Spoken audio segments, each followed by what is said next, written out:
Übungstest 1. Hörverstehen Teil 1. Sie hören die Aussagen von 5 Personen. Sie hören die Aussagen nur einmal. Entscheiden Sie beim Hören, ob die Aussagen 41 bis 45 richtig, plus oder falsch, minus sind. Markieren Sie Ihre Lösungen für die Aufgaben 41 bis 45 auf dem Antwortbogen. Lesen Sie jetzt die Aufgaben 41 bis 45. Sie haben dazu 30 Sekunden Zeit.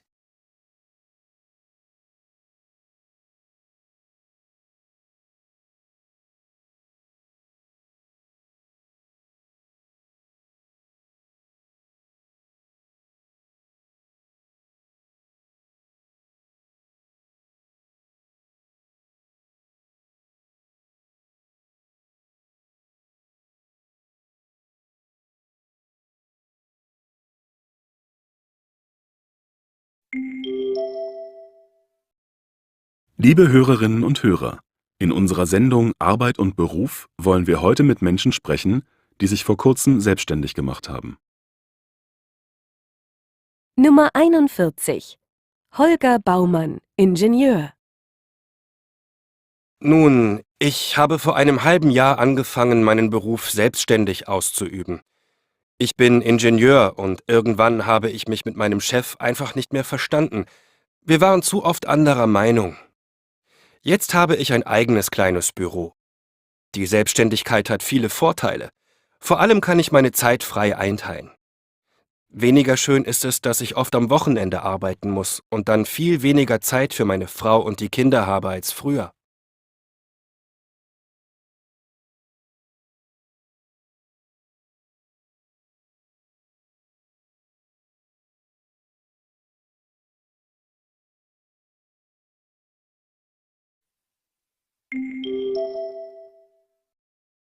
Nummer 42. Jasmin Özdemir, Sprachlehrerin. Ich komme aus der Türkei, habe dort gelernt, Türkisch zu unterrichten und habe mir dann in Deutschland gedacht, normale Sprachschulen sind so teuer, als selbstständige Lehrerin kann ich den Unterricht viel billiger anbieten. Und dort, wo ich wohne, bietet kaum jemand Türkischkurse an. Es läuft ganz gut. Ich gebe jetzt viele Kurse in einer deutsch-türkischen Firma. Allerdings ist diese Firma mein einziger großer Kunde. Tage und Uhrzeiten, an denen der Unterricht stattfindet, kann ich nicht selbst wählen, das bestimmt mein Kunde. Aber trotzdem gefällt es mir, selbstständig zu arbeiten. Ich muss nur versuchen, noch viel mehr Menschen für die türkische Sprache zu begeistern.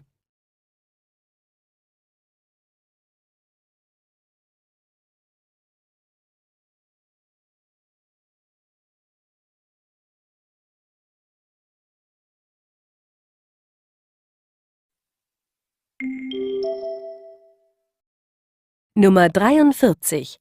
Eva Pflug, Friseurin. Ich habe einen eigenen Friseursalon. Das Wichtigste ist für mich, dass ich endlich mal richtig bezahlt werde für meine Arbeit. Früher habe ich sehr schlecht verdient. Heute läuft es finanziell besser. Problematisch finde ich die Sozialversicherung. Die private Rentenversicherung ist sehr teuer. Als Selbstständige bin ich zwar nicht verpflichtet, eine Rentenversicherung zu haben, ich habe aber trotzdem einen Vertrag abgeschlossen. Sicher ist sicher. Auch die Beiträge zur Krankenversicherung sind in Deutschland für Selbstständige sehr hoch. Aber ich komme schon klar.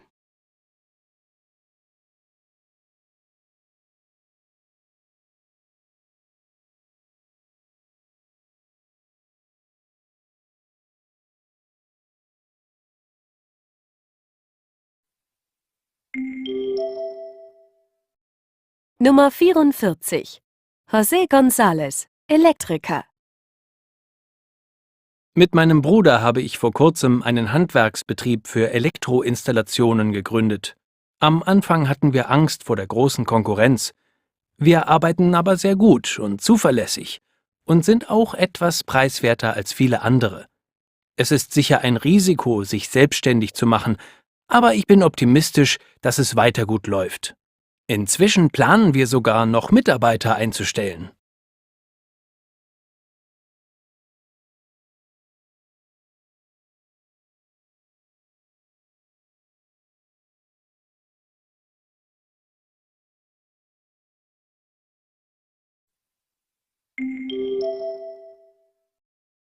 Nummer 45. Sonja Stankowska, Catering Service. Meine Erfahrungen sind leider etwas anders. Als ich vor 3 Jahren mit meinem Catering-Party-Service begann, lief es zuerst ganz gut. Aber inzwischen kann ich mit der Konkurrenz nicht mehr mithalten. Heute habe ich viele Schulden und denke, dass ich bei der Existenzgründung große Fehler gemacht habe. Ich hätte zum Beispiel eine Schulung bei der IHK machen können. Kurz und gut, ich überlege, mir wieder eine feste Anstellung zu suchen. Ich brauche die Sicherheit, jeden Monat ein festes Gehalt zu bekommen.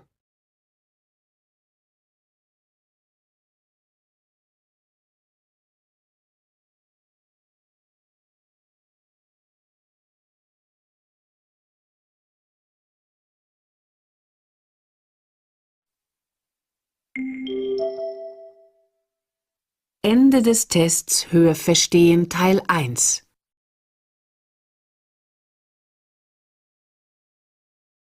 Hörverstehen Teil 2. Sie hören ein Gespräch. Sie hören das Gespräch zweimal. Entscheiden Sie beim Hören, ob die Aussagen 46 bis 55 richtig, plus oder falsch, minus sind. Markieren Sie Ihre Lösungen für die Aufgaben 46 bis 55 auf dem Antwortbogen. Lesen Sie jetzt die Aufgaben 46 bis 55. Sie haben dazu 1 Minute Zeit.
Guten Tag, Frau Schmidbauer. Schön, dass Sie gekommen sind. Herzlich willkommen bei der Bäumler KG. Guten Tag, Herr Brecht. Vielen Dank für die Einladung. Entschuldigen Sie, dass ich etwas zu spät komme, aber der Zug hatte Verspätung. Kein Problem. Freut mich, Sie kennenzulernen. Wie war die Reise? Danke, gut. Wie gesagt, der Zug hatte etwas Verspätung, aber es hat ja alles gut geklappt. Darf ich Ihnen etwas zu trinken anbieten? Im Augenblick nicht, vielen Dank. Hat sich am Programm für heute irgendetwas geändert? Ja, es gibt eine Änderung. Herr Kraus, unser Vertriebsleiter, ist heute Vormittag leider verhindert. Wenn es Ihnen recht ist, können Sie ihn gegen 15 Uhr sprechen. Die Werksbesichtigung würden wir dann vorziehen. Wir möchten Ihnen unsere verschiedenen Fertigungsverfahren vorstellen. Durch unsere neuen Maschinen sind wir in der Lage, schnell auf die Kundenwünsche zu reagieren und innerhalb weniger Stunden zu liefern. Das finde ich sehr interessant. Wie ich mit Herrn Kraus telefonisch besprochen habe, hätte ich auch Interesse an einer Präsentation der Lagerverwaltungssoftware. Ist das auch vorgesehen? Ja, nach dem Mittagessen. Gegen 13:30 Uhr gehen wir in unser Betriebsrestaurant. Dort lernen Sie auch unsere EDV- und Organisationsleiterin Frau Mohnhaupt kennen. Sie wird Ihnen schon viele Fragen beantworten können. Nach dem Mittagessen können wir dann gemeinsam unsere Lager besichtigen. Frau Mohnhaupt wird dann bei der Besprechung mit Herrn Kraus, die wie gesagt gegen 15 Uhr stattfinden soll, auch anwesend sein. Wäre es vielleicht möglich, auch einen Mitarbeiter Ihrer Rechtsabteilung kennenzulernen? Wenn wir uns auf eine Zusammenarbeit verständigen können, was ich sehr hoffe, wäre es ja sinnvoll, gleich einige juristische Fragen zu klären. Ich schlage vor, dass wir diese Fragen auch bei unserem Termin um 15 Uhr besprechen. Ich werde mich darum kümmern, dass ein Vertreter der Rechtsabteilung an dem Gespräch teilnimmt. Herr Brecht, ich habe noch eine Frage. Mit der Unterbringung ist alles geregelt? Oh, entschuldigen Sie, dass ich vergessen habe, Ihnen das zu sagen. Wir haben für Sie ein Zimmer im City Hotel reserviert. Das liegt in der Altstadt, sehr zentral und ruhig. Wunderbar. Ich möchte mir, wenn ich schon mal in Leipzig bin, natürlich auch die Altstadt anschauen. Ich bin nämlich noch nie hier gewesen. Dazu können wir Ihnen später gern noch einige Tipps geben. Übrigens, wir wollten Ihnen vorschlagen, heute Abend gemeinsam im Ratskeller zu essen. Der liegt auch in der Altstadt. Wenn Sie noch nichts anderes vorhaben, Sehr gerne. Vielen Dank für die Einladung. dann reserviere ich gleich einen Tisch. Für 19 Uhr? Ja, vielen Dank. Ich hätte aber noch eine Bitte. Ich würde gern mein Gepäck vor dem Abendessen ins Hotel bringen und mich etwas frisch machen. Schaffen wir das bis 19 Uhr? Nun, das könnte etwas knapp werden. Vielleicht ist es besser, das Abendessen auf 20 Uhr zu verschieben. Dann hätten Sie etwas mehr Zeit. Ja, das wäre mir lieber. Gut, dann machen wir das so. Haben Sie sonst noch einen Wunsch? Nein, vielen Dank für den freundlichen Empfang.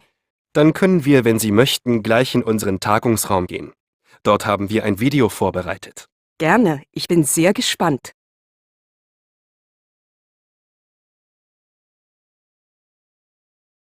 Sie hören jetzt den Text noch einmal.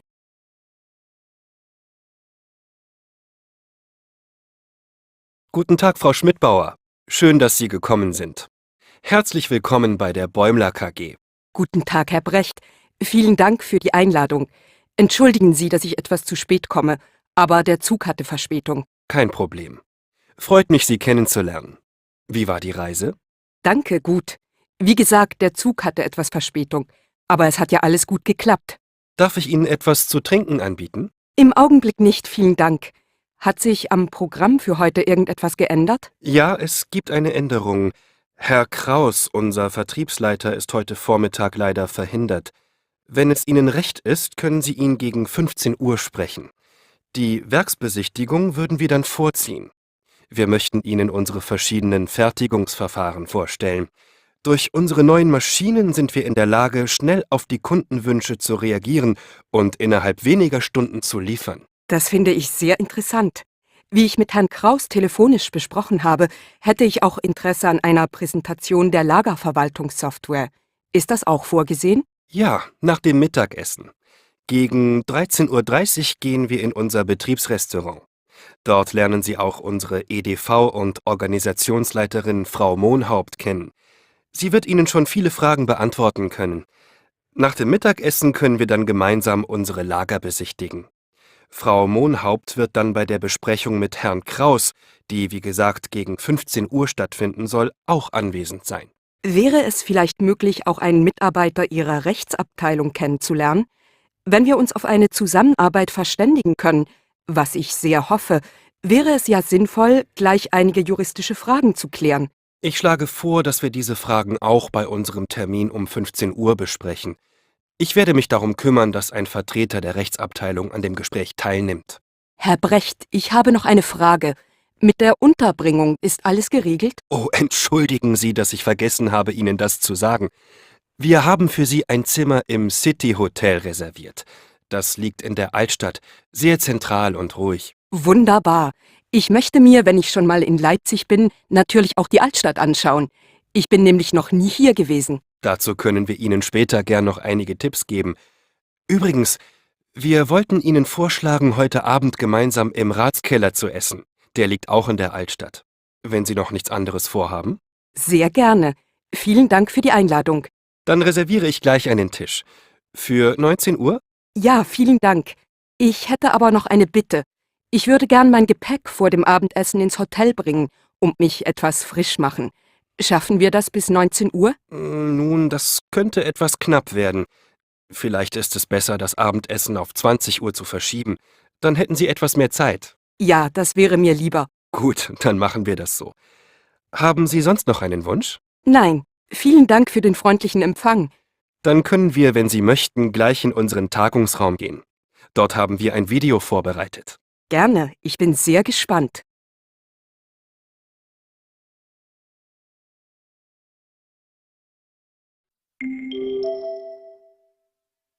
Ende des Tests Hörverstehen Teil 2.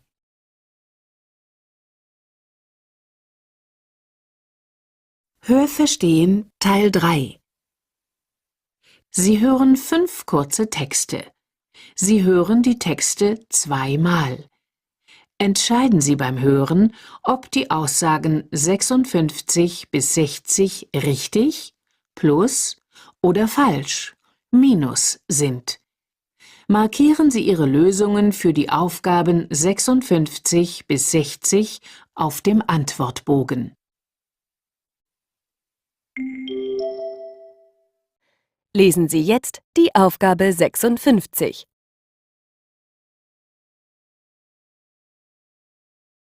Hören Sie jetzt den Text.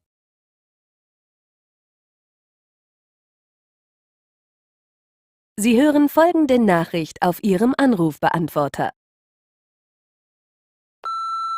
Guten Tag, Frau Burkhardt. Hier spricht Gabi Tutta von der Spedition Meister. Wir haben Ihre Bewerbungsunterlagen erhalten und würden Sie gern zu einem Vorstellungsgespräch einladen. Bitte rufen Sie mich unter der Nummer 030 223 45 678 zurück, am besten vormittags zwischen 9 und 12 Uhr, damit wir einen Termin für das Gespräch ausmachen können. Sie hören jetzt den Text noch einmal.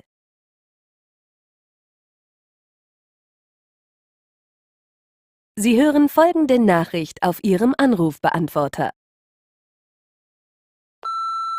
Guten Tag, Frau Burkhardt. Hier spricht Gabi Tutta von der Spedition Meister.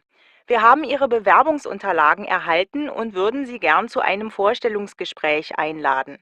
Bitte rufen Sie mich unter der Nummer 030 223 45 678 zurück, am besten vormittags zwischen 9 und 12 Uhr, damit wir einen Termin für das Gespräch ausmachen können.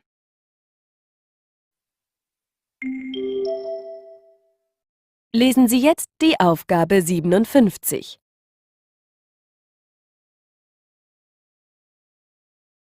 Hören Sie jetzt den Text.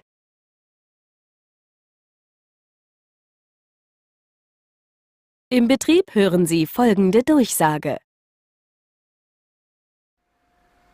Achtung! Sicherheitshinweis für alle Mitarbeiter.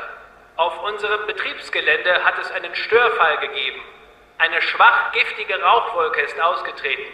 Schließen Sie bitte die Fenster und Türen und schalten Sie die Lüftungs- und Klimaanlagen aus. Verlassen Sie das offene Gelände und gehen Sie in die Betriebsgebäude. Sobald die Gefahr vorbei ist, werden Sie über Lautsprecher informiert. Es besteht kein Grund zur Panik. Sie hören jetzt den Text noch einmal.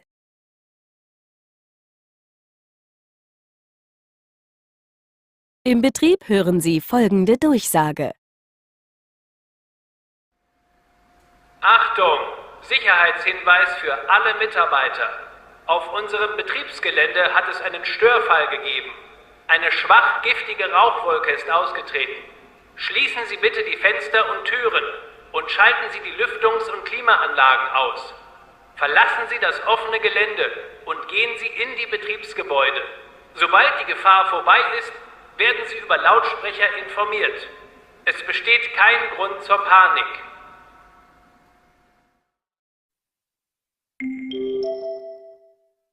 Lesen Sie jetzt die Aufgabe 58.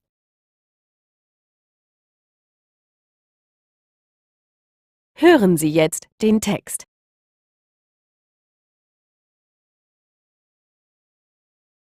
Sie hören folgende Nachricht auf Ihrem Anrufbeantworter.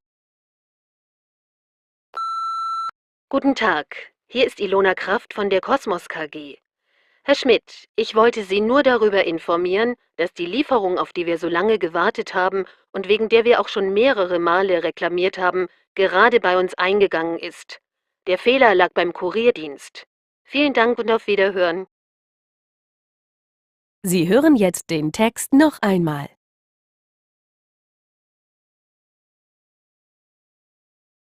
Sie hören folgende Nachricht auf Ihrem Anrufbeantworter. Guten Tag, hier ist Ilona Kraft von der Kosmos KG. Herr Schmidt, ich wollte Sie nur darüber informieren, dass die Lieferung, auf die wir so lange gewartet haben und wegen der wir auch schon mehrere Male reklamiert haben, gerade bei uns eingegangen ist. Der Fehler lag beim Kurierdienst. Vielen Dank und auf Wiederhören.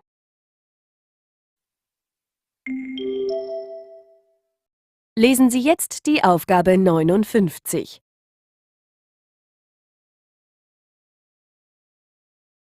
Hören Sie jetzt den Text.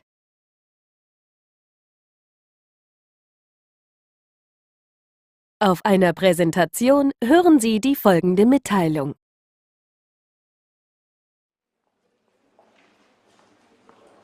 Meine Damen und Herren, schön, dass Sie so zahlreich erschienen sind. Bevor wir mit der Besucherführung beginnen, möchten wir Ihnen einen unterhaltsamen und informativen Kurzfilm mit Wissenswertem zu unserer Produktpalette präsentieren.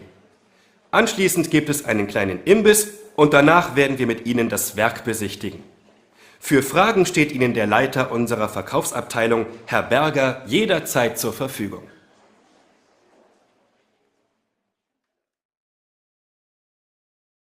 Sie hören jetzt den Text noch einmal.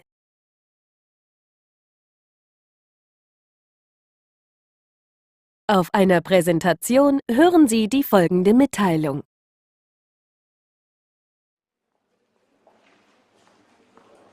Meine Damen und Herren, schön, dass Sie so zahlreich erschienen sind. Bevor wir mit der Besucherführung beginnen, möchten wir Ihnen einen unterhaltsamen und informativen Kurzfilm mit Wissenswertem zu unserer Produktpalette präsentieren. Anschließend gibt es einen kleinen Imbiss und danach werden wir mit Ihnen das Werk besichtigen. Für Fragen steht Ihnen der Leiter unserer Verkaufsabteilung, Herr Berger, jederzeit zur Verfügung.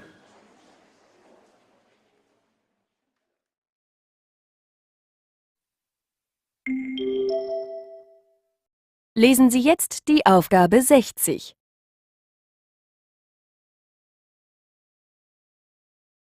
Hören Sie jetzt den Text.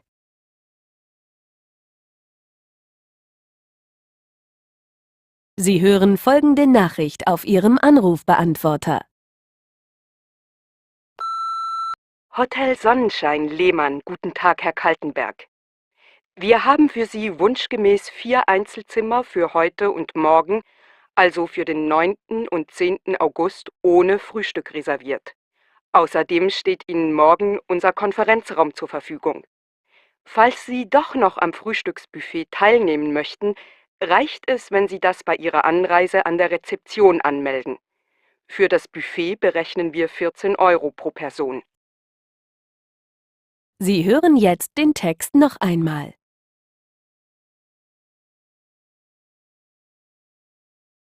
Sie hören folgende Nachricht auf Ihrem Anrufbeantworter. Hotel Sonnenschein, Lehmann. Guten Tag, Herr Kaltenberg. Wir haben für Sie wunschgemäß 4 Einzelzimmer für heute und morgen, also für den 9. und 10. August ohne Frühstück reserviert. Außerdem steht Ihnen morgen unser Konferenzraum zur Verfügung. Falls Sie doch noch am Frühstücksbuffet teilnehmen möchten, reicht es, wenn Sie das bei Ihrer Anreise an der Rezeption anmelden. Für das Buffet berechnen wir 14 € pro Person.